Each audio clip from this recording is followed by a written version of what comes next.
오늘 말씀의 제목이 보시는 것처럼 진짜 그리스도인은 누구지? 하고 퀘스천 마크를 딱 붙여놨습니다. 지금 우리가 읽은 이 요한일서는 사도 요한이 쓴 거죠. 요한복음을 쓴 사도 요한이 이 요한일서를 쓰게 된 동기는 뭐냐면요, 교회를 혼란하게 만드는 그런 세력들이 있었습니다. 그들을 오늘 말씀에서 보니까 적그리스도라고 그랬는데 안티크라이스트입니다. 이들로부터 교회를 보호하기 위해서 이 요한일서라고 하는 편지를 쓰게 된 거죠. 그게 요한일서 2장 18절 말씀에 나와 있습니다. 그런데 연결되어 있는 이 요한일서 2장 19절 말씀에 보면 이 적그리스도는, 안티크라이스트는 원래는 교회에 속해 있는 사람들이었습니다. 외부 세력이 아니라는 거예요. 교회 안에 속해 있는 사람들이었어요. 그런데 그들이 교회를 떠났어요. 그리고 그들이 안티크라이스트, 적그리스도가 된 것입니다. 여러분, 요즘도 마찬가지입니다. 교회를 모르는 사람들은 교회를 대적하지 않습니다. 교회를 다니다가 무슨 이유에서든지 교회를 떠난 사람들이 결국은 교회를 반대하는 자가 되죠. 물론 생각해보면 그들도 나름대로 이유가 있을 겁니다. 교회 다니면서 좋은 일만 있었으면 교회 떠날 리 없죠. 그런데 아마 여러 가지 일을 통해서 교회에서 상처를 받았다든지 아니면 어떤 일에 대해서 실망을 했을 겁니다. 그러니까 교회를 떠났겠죠. 그러니까 참 마음은 아프지만 그들이 이해는 되는 거예요. 이해는 돼요. 그러니까 교회를 떠났구나. 그런데 이렇게 교회를 떠나서 적그리스도가 된 진짜 이유가 있다고 사도 요한이 지금 말씀하시는 거예요. 그 진짜 이유가 뭔가, 그게 이제 요한일서 2장 22절에 있습니다. 오늘 읽진 않았는데, 자, 우리 한번 앞에 있으니까 한번 같이 읽고 찾아보시기를 바랍니다. 그 이유가 뭔지 시작. 거짓말하는 자가 누구냐? 예수께서 그리스도이심을 부인하는 자가 아니냐? 아버지와 아들을 부인하는 그가 적그리스도니. 적그리스도가 누군가? 안티크라이스트가 누군가? 정확하게 말씀하셨습니다. 누구라고 했습니까? 화면 지나가 버렸네요. 누구라고 했어요? 예수가 그리스도라는 걸 부인하는 자들. 다시 말하면 예수를 그리스도로 믿지 않는 자들. 그래서 결국은 하나님도 부인하는 자들. 그들이 바로 적그리스도가 되었다는 겁니다. 이것을 요즘 말로 이렇게 적용을 해서 얘기하면 교회에 출석해서 교회를 열심히 다닙니다. 예수에 대한 얘기도 듣습니다. 그리스도에 대한 얘기도 듣는 거예요. 복음을 듣습니다. 그리고 말씀으로 훈련도 받습니다. 그리고 교회에서 열심히 봉사도 하고 사역도 합니다. 그럼에도 불구하고 예수를 그리스도로 믿지 않는 사람들이 있을 수 있다는 겁니다. 예수를 그리스도로 믿지 않게 되면 결국은 하나님을 부인하게 되고, 바로 그것이 교회를 떠나서 적 그리스도가 되는 이유라고 말씀하시는 거예요.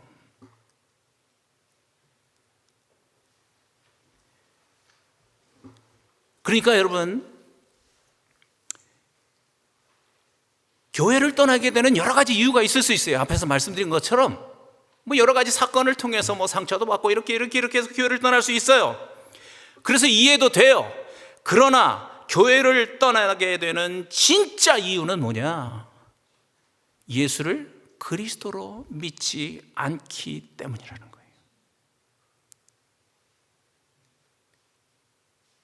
예수를 그리스도로 믿는 사람들은요, 어떤 일이 있어도 교회를 떠나지 않습니다.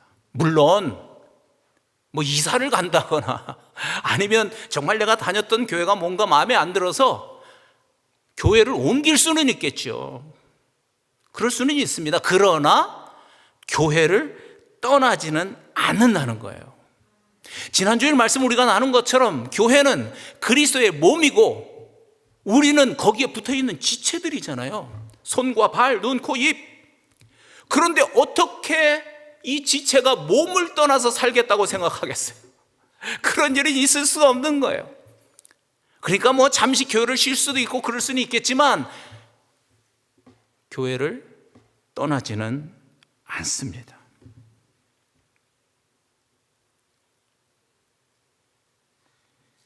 그래서 오늘 말씀 1절에서 사도 요한이 다시 한번 강조해서 말씀을 하고 있어요.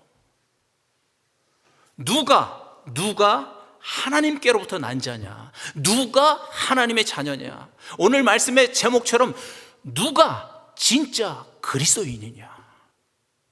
요한일서에서 이 말씀을 반복해서 하고 있습니다. 그래서 오늘 읽었던 1절 말씀 우리가 다시 한번 볼 필요가 있습니다. 1절 한번 다시 보실까요?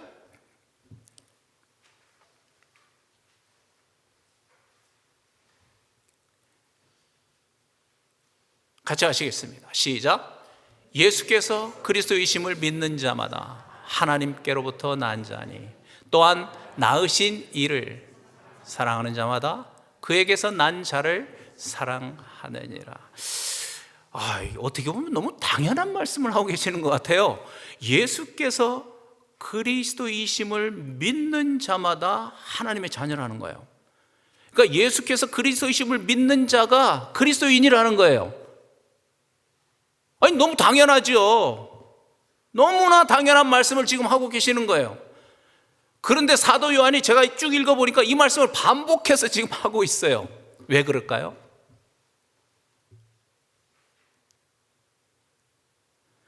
너무나도 이것이 당연한데, 다시 말하면 예수를 그리스도로 믿어서 크리스찬이 되는 것이 너무나 당연한 일인데, 그럼에도 불구하고 그것이 당연한 일이 아닌 사람들이 교회 안에도 많이 있기 때문에 그 말씀을 계속 하시는 거예요.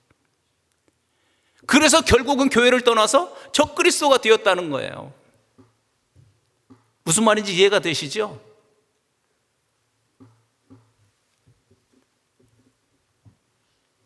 한 10년 전에 나온 책인데요, 마이클 홀턴이라고 하는 분이 Christless Christianity, 무슨 뜻이에요? 그리스도가 없는 기독교라고 하는 책을 냈어요. 그리스도가 없는 기독교. 이 책으로 인해서 이 미국에 있는 교회들이 큰 충격을 받았습니다. 아니, 교회에는 당연히 그리스도가 있는 거지.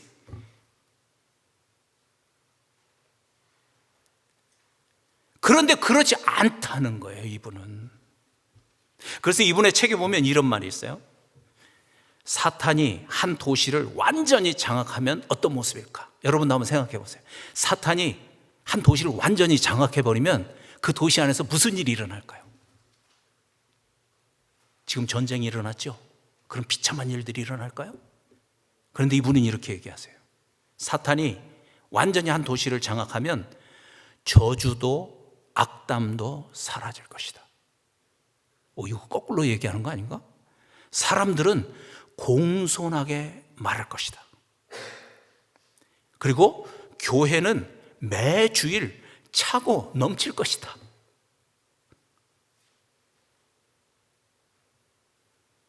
그런데 말은 끝까지 들어봐야죠. 그러나 교회에서는 그리스도가 선포되지 않을 것이다.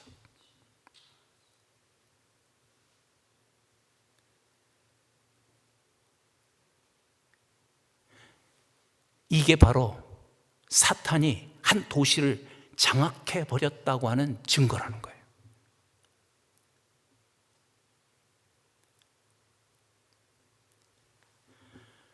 여러분, 이 마지막 말이 참 충격적이잖아요. 그죠? 개인적인 신앙도 마찬가지라는 겁니다. 아, 참 그 사람은 너무 신사적이야. 그 사람은 너무 사람들에게 친절해. 그 사람은 참 정의로워, 정직해. 매주일 교회도 열심히 잘 나와. 교회에서 시키는 일은 또 순종도 잘해. 그런데 이분의 말처럼 예수를 그리스도로 믿지 않는 사람일 수 있다는 거예요.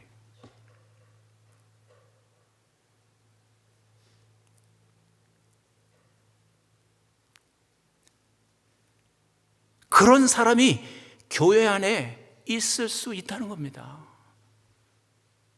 지금 생수의 강이 옆에서 막 흘러가고 있는데 그 옆에 서서 그 강을 보면서 목이 말라서 죽는 사람이 있다는 거예요. 그 물을 마시지 않고.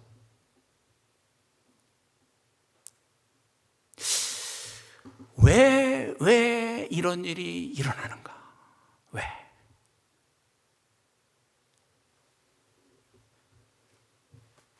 목사인 저는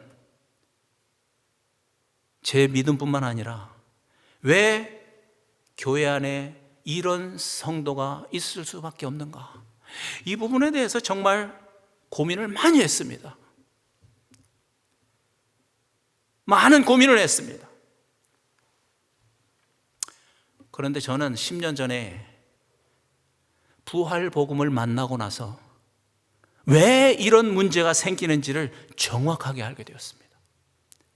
나는 분명히 예수를 그리스도로 믿는다고 그렇게 생각하고 열심히 교회도 다녔고 열심히 교회 봉사도 했는데 실제로는 온전한 믿음이 아니었다는 것을 알게 되었습니다. 그리고 교회에 오는 사람들에 대해서도 제가 오해하고 있었습니다. 아니, 교회에 오는 사람들은 다 예수 믿는 사람들이잖아. 예수 그리스도를 다 믿는다고 한 사람들이니까 열심히 이렇게 시간 내서 교회 오잖아. 여러분, 그런데 이분의 말씀대로 그것은 오해였다는 겁니다. 저는 그렇게 생각하고 그리스도를 전한 것이 아니라 그리스도인들의 삶에 대한 그런 설교를 그때 많이 했었습니다. 그리스도인은 이렇게 살아야 돼. 이렇게 살면 안 돼.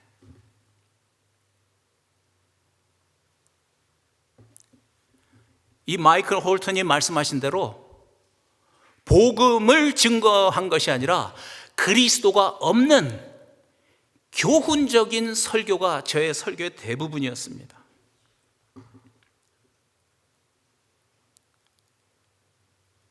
그러다가 제가 이 부활 복음을 통해서 예수님의 부활은 예수라는 이스라엘 사람이 하늘나라에서 오신 진짜 성자 하나님으로서 구약에 예언된 그리스도 메시아라는 유일한 증거라는 것을 알았습니다. 증거라는 것을 알게 되었습니다. 여러분, 제가 이 사실을 알고 얼마나 깜짝 놀랐는지 모릅니다. 그리고 얼마나 마음이 시원했는지 모릅니다.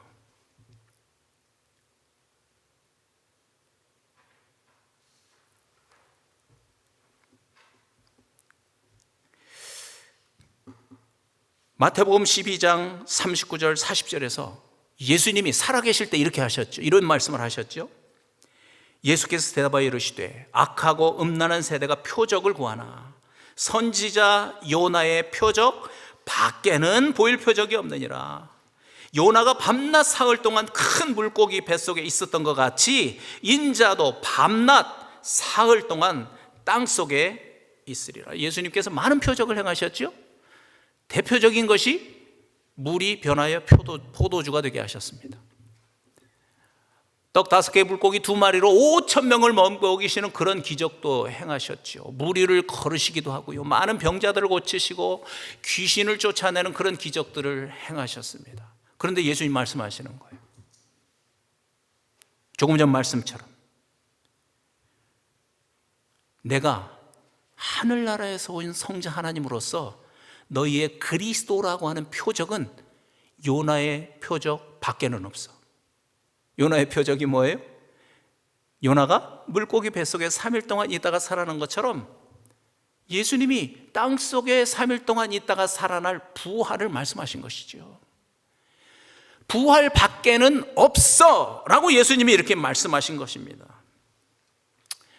여러분, 제가 지난 주일날 사울에 대해서 말씀드렸죠. 사울이 예수를 핍박하던 자였습니다. 그런데 다메섹으로 가다가 부활하신 예수님을 만났습니다. 그리고 난 다음에 이 사울이 선포한 말씀이 뭐였어요? 자기가 핍박했던 그 예수라는 사람이 성자 하나님이라는 거예요. 하늘나라에서 오신 성자 하나님이라는 거예요. 그래서 이분이 구약의 선지자들이 예언한 메시아라는 거예요. 사울의 입에서 그 메시지가 선포가 된 것입니다. 예수님 말씀대로 된 거죠. 부활하신 예수님을 보니까 그 말씀이 선포되는 거예요. 말씀대로, 예수님의 말씀대로. 다른 기적이 아니라 이 요나의 표적, 부활을 통해서 하나님의 아들이신 것이 너무나 정확해지는 것입니다. 그래서 이 사도 바울이 로마서 1장 4절에서 뭐라고 그러셨어요? 성결의 영으로는, 시작, 성결의 영으로는 죽은 자들 가운데서 부활하사 능력으로 하나님의 아들로 선포되셨으니 곧 우리 주 예수 그리스도시니라. 아멘.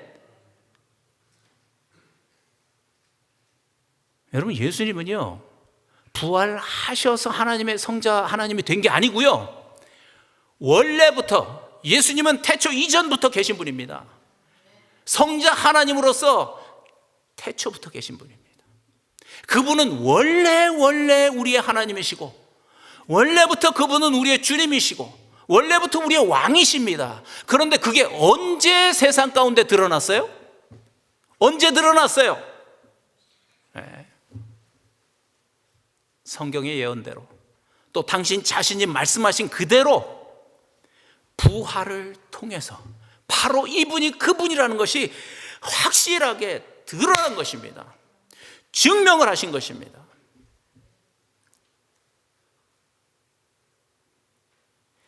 그래서 우리가 성자 하나님 예수를 나의 그리스도로, 즉 나의 왕으로, 나의 주인으로 믿을 수 있게 된 것입니다. 그분을 내 안에 나의 주와 그리스도로 영접해 드릴 수 있게 된 것입니다.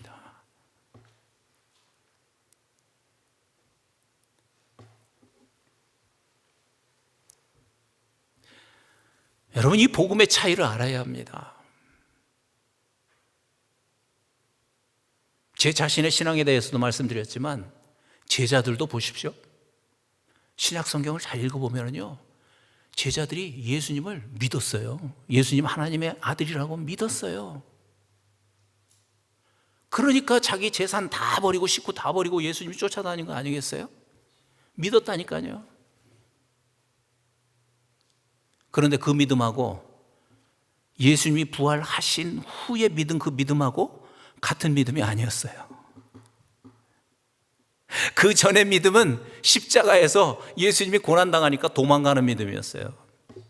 아무리 예수를 그리스도로 믿는다고 했어도 주는 그리스도이시요 살아계신 하나님입니다, 베드로가 고백했잖아요, 예수님 앞에서. 근데 그 십자가 앞에서 부인하는, 나 저 사람 몰라요. 도망가 버렸어요. 베드로뿐이겠습니까? 다른 제자들도 도망가 버렸어요.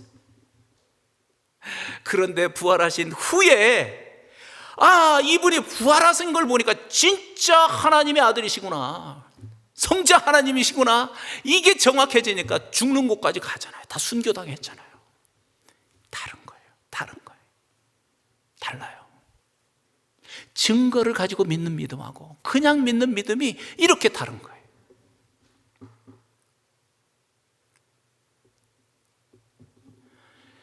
여러분, 중요한 건 뭐냐면요, 이렇게 부활을 증거로 예수를 주인으로 그리스도로 영접하고 보니까 영적인 눈이 열리는 거예요. 영적인 귀가 열려요. 그래서 십자가의 사랑이 실제 사건이 되어버려요. 야, 진짜 하나님의 아들이 나 때문에 십자가에 죽으셨구나. 이게 실제 사건이 되어버려요. 그 영원한 속죄가 정말 믿어져요. 뿐만 아니라 요즘 우리가 말씀을 나누었던 것처럼 그 그리스도가 약속대로 성령으로 내 안에 지금 살고 계신다는 것이 실제 사건이 돼요. 천국 눈에 안 보이니까 뭐 있네 없네 난리지만 영의 눈이 열리니까 우리가 죽어서 갈 그 천국이 정확하게 보이는 거예요. 하나님의 나라가.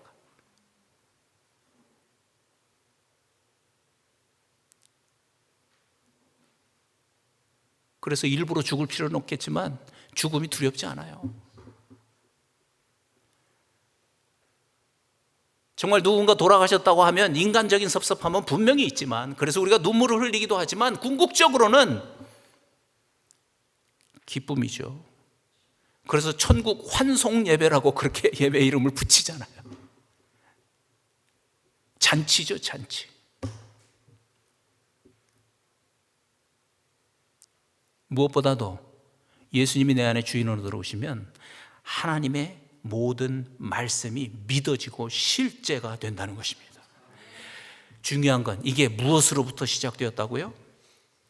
부활을 증거로 예수를 내 안에 그리스도로, 내 안에 주인으로 영접함으로써 이러한 일들이 생기는 겁니다. 왜 그럴까요? 앞에서 읽었던 1절 말씀을 다시 자세히 보면 우리가 알 수 있어요. 다시 한번 그래서 보려고 그래요.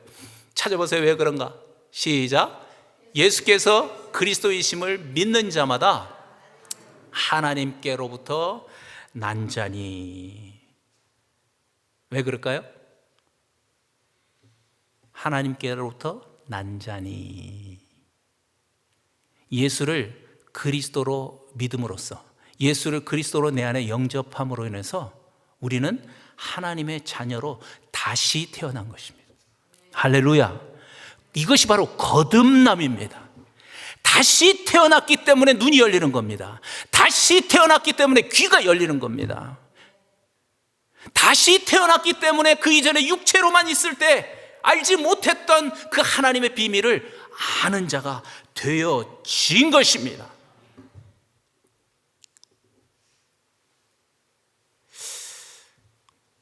요한복음 20장 28절과 29절에 이런 말씀이 있습니다. 자, 이 말씀을 한번 같이 보실까요? 자, 시작. 도마가 대답하여 이르되 나의 주님이시요 나의 하나님이시니이다. 예수께서 이르시되 너는 나를 본고로 믿느냐? 보지 못하고 믿는 자가 복되도다 하시니라. 아멘. 이 말씀을 오해하고 있는 사람들이 참 많습니다. 저도 전에 그랬습니다. 우리는 눈에 보이지 않는 하나님을 믿죠, 그죠? 육신의 눈으로는 보이지 않는 하나님을 우리는 믿어요. 그러다 보니까 하나님은 눈에 보이지 않지만 그럼에도 불구하고 우리는 그분을 무조건 믿어야 돼. 그래야 우리는 복을 받을 수 있어. 저 말씀을 그렇게 해석을 합니다. 이것을 그래서 믿음이라고 합니다. 보지 않고 믿는 믿음, 이게 진짜 믿음이야. 정말 그럴까요? 반은 맞고 반은 틀린 말입니다. 이 말씀을 그냥 저 두 절만 똑 띄어가지고 보면 그렇게 해석할 수 있어요. 그런데 우리가 하나님 말씀을 그렇게 보면 안 되잖아요. 전체적인 맥락 속에서 이 말씀을 왜 하셨는지를 봐야 되잖아요. 이 요한복음 20장은 무엇에 관한 말씀입니까? 예수님의 부활에 관한 말씀이죠. 십자가에서 고난당하시고 부활하신 사건에 대한 기록이에요. 부활하신 예수님이 그 육체로 제자들 앞에 나타나셨어요. 그런데 그 자리에 도마가 없었어요. 야, 예수님 부활하셨어. 그러니까 도마가 난 못 믿어. 내가 보고 만져보기 전에는. 8일 후에 예수님이 제자들 앞에 다시 나타났습니다. 도마를 부르시죠. 도마야 이리 와봐. 네 손으로 내 손바닥에 있는 이 상처도 만져보고 저 옆구리에 난 상처도 만져봐. 야, 도마가 예수님이 진짜 부활하셨구나.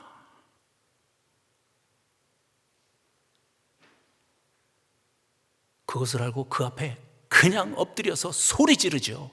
저는 정말 소리를 질렀다고 생각합니다. He cried. 소리를 질렀어요. 뭐라고?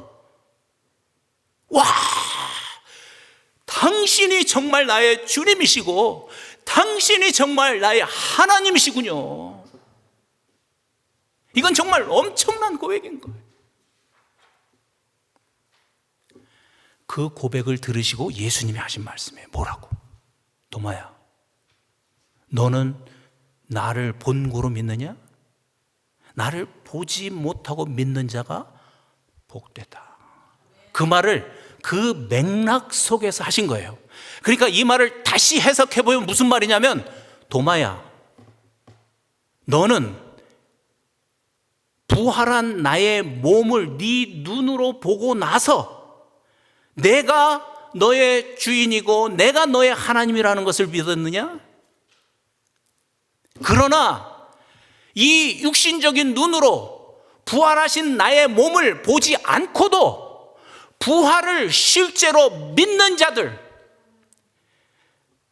그래서 이 부활을 증거로 예수를 주와 그리스도로 믿는 자들, 그들이 복되다고 말씀하신 거예요. 여러분, 그 차이를 알 수 있겠어요? 그러니까 무조건 그냥 안 보고 믿는 게 믿음이야, 그런 말이 아니라는 거죠. 부활하신 예수님의 육체를 실제로 내 눈으로 보지는 못했지만 부활이 실제 사건이 된 사람들이 복이 있다고 말씀하신 거예요. 왜냐하면 부활이 실제 사건이 되면 예수라는 사람을 하늘나라에서 하나님 아버지가 보내신 성자 하나님이라는 것을 믿을 수 있기 때문에 그런 거예요. 성자 하나님으로 믿게 되면 그분이 당연히 나를 창조하신 나의 주인, 그분이 나를 다스리시는 나의 왕이시라는 걸 마땅히 믿을 수 있기 때문에 그런 것입니다. 바로 이 믿음, 바로 이 믿음으로 우리가 하나님의 자녀가 되는 것입니다. 그리고 약속대로 성령을 받는 것이지요. 그래서 조금 전 말씀에 말씀하신 것처럼 우리가 복을 받는 자가 되는 겁니다.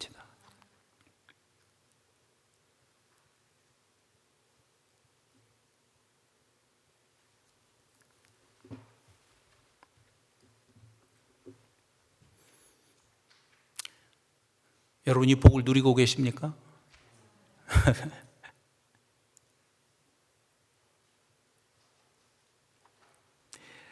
이렇게 부활을 증거로 예수를 그리스도로 믿는 자들이 누리는 복이 무엇일까요? 무슨 복을 누릴 수 있을까요? 앞에서 말씀드린 것처럼 정말 다 셀 수 없을 만큼 많은 복을 누립니다. 그런데 우리가 1절 말씀을 다시 한번 보려고 합니다. 1절 말씀, 자, 자세히 읽어보십시오. 네, 시작. 예수께서 그리스도이심을 믿는 자마다 하나님께로부터 난 자니 또한 낳으신 이를 사랑하는 자마다 그에게서 난 자를 사랑하느니라. 이 뒷부분만 한번 다시 읽어볼까요? 또한부터 시작. 또한 낳으신 이를 사랑하는 자마다 그에게서 난 자를 사랑하느니라.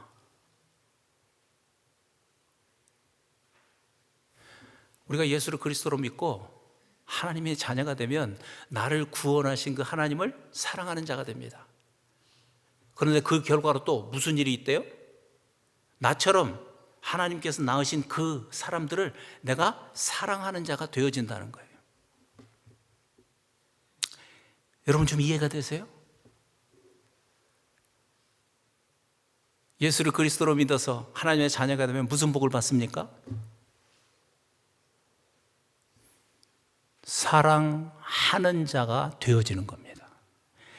사랑을 받는 자가 아니고 사랑을 하는 자가 되어지는 겁니다. 여러분, 이거 복 맞아요? 아니, 보통 생각하기에는 사랑을 받는 자가 복된 자잖아요. 사랑을 받는 자.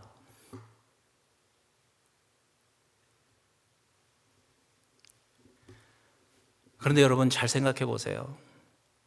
우리가 이 세상에 살면서 받기를 원하는 많은 복이 있죠. 그런데 저는 그 많은 복 중에서 가장 크고 가장 좋은 복은 바로 이 복이라고 생각합니다. 무슨 복? 사랑하는 자가 되어지는 겁니다. 사랑을 주는 자가 되어지는 겁니다. 조금만 생각해 보면 알아요.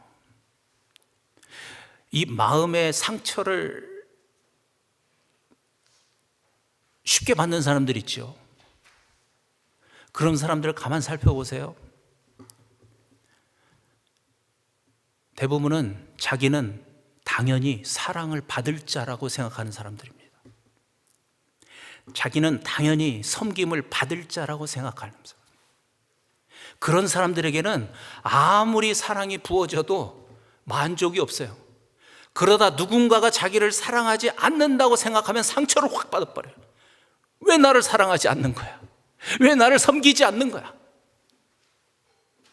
그러면서 그 사람이 미워지기 시작하죠. 원망이 되기 시작하죠. 그러면서 마음속에 괴로움이 시작되죠.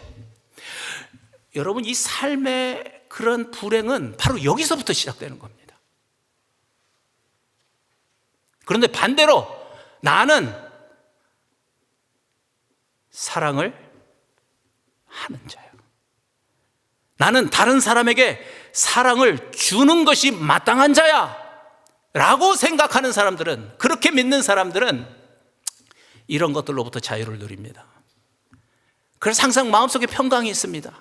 혹시 누가 나한테 좀 섭섭하게 해도 아이 뭐 그럴 수 있지 뭐.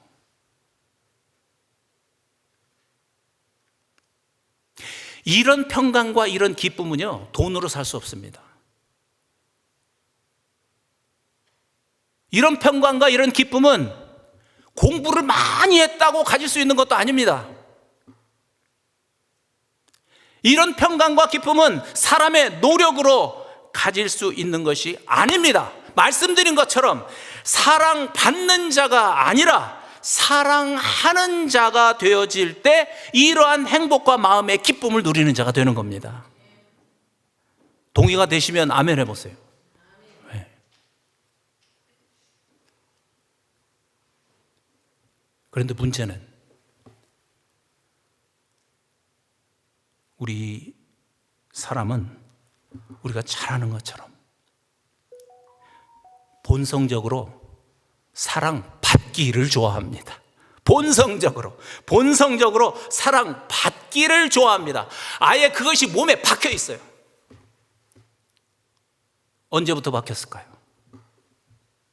아시죠? 아담과 하와가, 우리 장로님도 기도하셨지만 자기가 주인 되고 싶었어. 자기가 하나님 되고 싶어서 선악과를 먹은 그 후부터 그의 후손인 인간은 다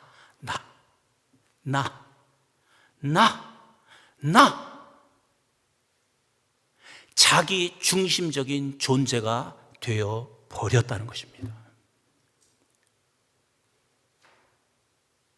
그때부터 인간의 삶은 전쟁터가 되었습니다. 부부 관계가 전쟁터가 되었습니다. 가정이 전쟁터가 되었습니다. 아담과 하와 때부터 그 가정에서 살인 사건이 일어났잖아요.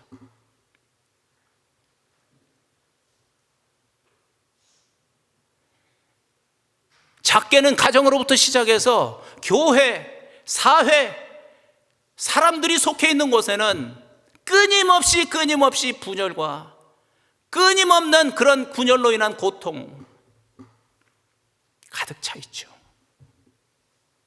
또 전쟁이 일어났잖아요. 여러분, 정말 우리가 심각하게 생각해 보십시오. 사람을 이렇게 불행하게 만드는 이 불치병을 도대체 어떻게 고칠 수 있겠습니까? 도대체 그런 약이 하나 나오면 참 좋겠네요.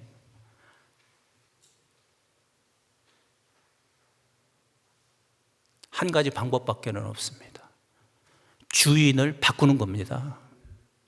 나 하는 내가 주인 된 그 주인을 바꾸는 것입니다. 누가 주인 되게 하는 거죠?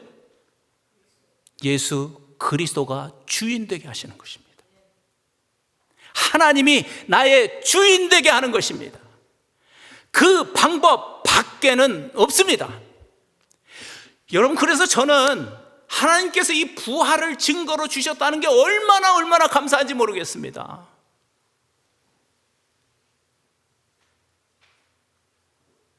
부활을 증거로 주셨기 때문에 앞에서 말씀드린 것처럼 예수라는 사람이 정말 성자 하나님이신 것을 확실하게 믿을 수 있고, 그래서 십자가에서 죽으신 그분이 나의 주인이시고 나의 그리스도라는 것을 의심 없이 믿을 수 있기 때문에 그런 것입니다. 사람의 노력으로 되는 것이 아니라 그분이 내 안에 들어오셔서 주인 되실 때 내가 사랑하는 자가 되어지는 것을 믿습니다. 오늘 말씀처럼 사랑하는 자가 되어지는 겁니다.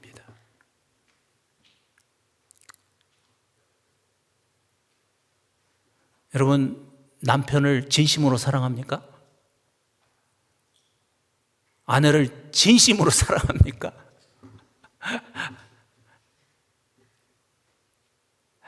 그 사랑의 증거는 뭐냐면요, 저도 부부 생활을 하고 있으니까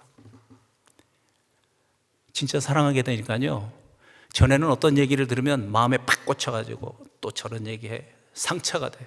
그런데 아내를 사랑하니까 그런 잔소리도 나를 생각해서 하는 얘기구나, 고마워지더라고요.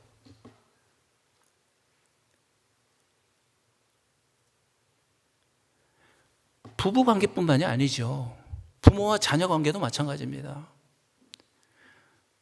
여러분, 부모는 자녀를 당연히 사랑하는 것처럼 알고 있지만 가끔 뉴스 보잖아요. 며칠 전 추석에 어떤 사건들이 한국에 있었어요. 정말 어떻게 저런 일이 있지. 자식이 부모를 죽이고 재산 때문에, 부모가 자식을. 내추럴한 인간은 나예요. 나.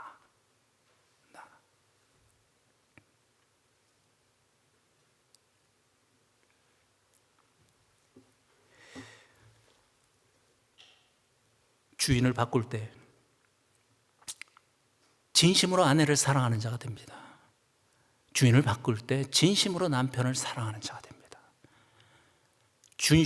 주인을 그리스도로 바꿀 때 진심으로 자녀를 사랑하는 자가 됩니다.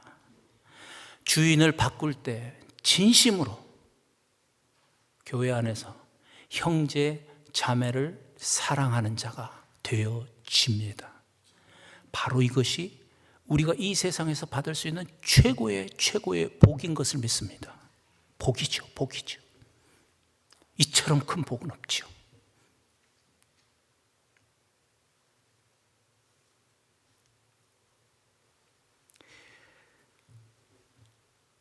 여러분, 이 복을 누리시기를 바랍니까? 원하십니까? 이 복이 여러분의 가정에 가득해지기를 원하십니까? 원하시지 않으세요? 원하시면 아멘 해보세요. 하나님이 들으시니까. 이 복으로 여러분 가정이 충만하기를 바랍니까? 아멘. 저도 그렇습니다. 이 복으로 우리 교회가 충만하기를 바랍니다. 아멘. 그래서 부활을 증거로 그리스도를 주인으로 영접하고 우리 모두가 날마다 이 복을 누릴 수 있기를 간절히 바랍니다. 할렐루야. 우리 한번 같이 기도하시겠습니다.